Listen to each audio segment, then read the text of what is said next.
La minorité au niveau de la Chambre des députés, présent journée lundi, nous attendons l'organisation de la conférence des présidents conformément à l'article 38 de nos règlements intérieurs qui stipulait tous les lundis en session ordinaire, nous devons gagner une conférence des présidents.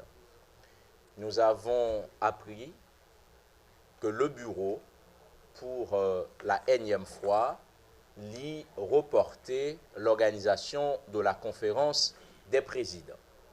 En attendant que nous gagnions les raisons pour lesquelles le bureau a lit reporter cette conférence des présidents, nous tenons, au nom de nos collègues de l'opposition, à souhaiter un prompt rétablissement au président de la Chambre des députés, l'honorable Garibodo.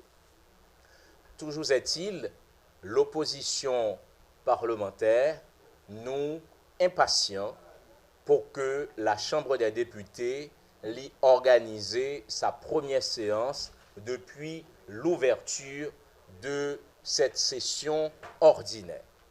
Et l'opposition parlementaire, nous impatients pour que nous engagions un débat démocratique autour du dossier de la mise en accusation qui est un préalable, comme nous l'avons dit, à tout l'autre processus qu'a gagné pour engager au niveau de la Chambre des députés.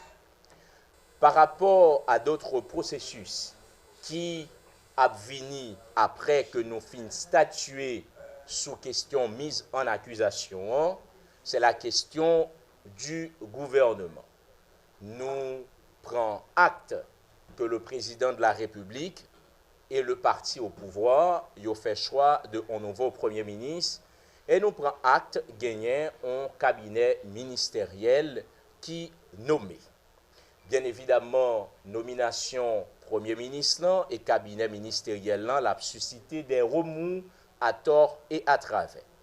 Par rapport à des secteurs qui croient que certains membres d'un cabinet ministériel, ça, c'est le monde qui jeune et au même interrogé sous Premier ministre Fritz William Michel qui gagnait 38 ans. Certains monde évoquaient bien évidemment doutio, suspicion, le fait de jeunesse ou ensemble de monde qui nommé dans le cabinet ministériel. Ça. À notre niveau, au niveau de l'opposition parlementaire, ça n'est pas notre préoccupation, puisque nous pensons en Haïti, comme dans d'autres démocraties, ce n'est pas l'âge que yon moun gagnant qui peut déterminer performance.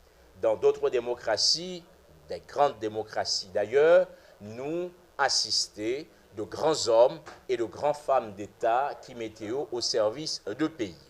Le président actuel de la France y a accédé au pouvoir à l'âge de 39 ans. Kim Jong-un, qui le représentait à l'échelle internationale, y a accédé au pouvoir à 34 ans. L'actuel Premier ministre autrichien en Europe, c'est un Premier ministre qui est plus jeune. Donc, ça n'est pas l'âge des nominés qui intéressent nous, puisque nous ne sommes pas une république de dinosaures. Donc, peu importe l'âge maintenant, automatiquement, les doués de compétences, d'expérience et les gagnants ont certaines idées pour que les gérer la chose publique.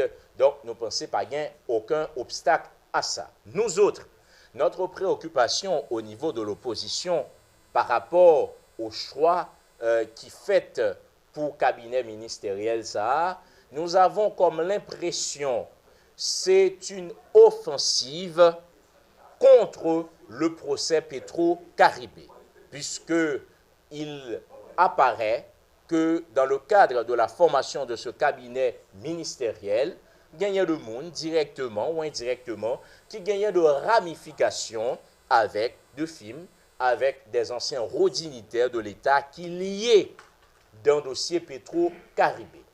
Il apparaît que de monde y a positionné dans certains ministères, c'est dans le dessein pour que yo éliminer, voire disparaître, voire même annuler un ensemble de dossiers compromettants dans le cadre de résolution ou encore gestion fonds Petro-Caribé.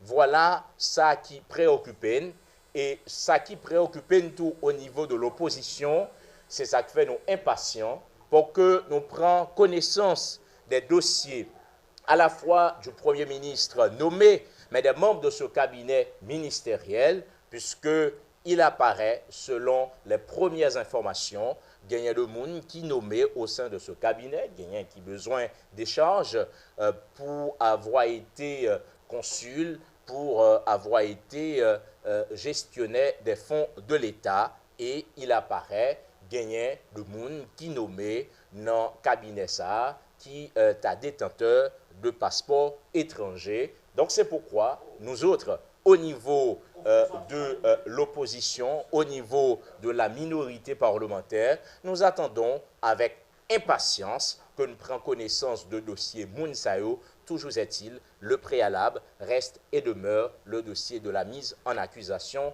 avant tout autre processus.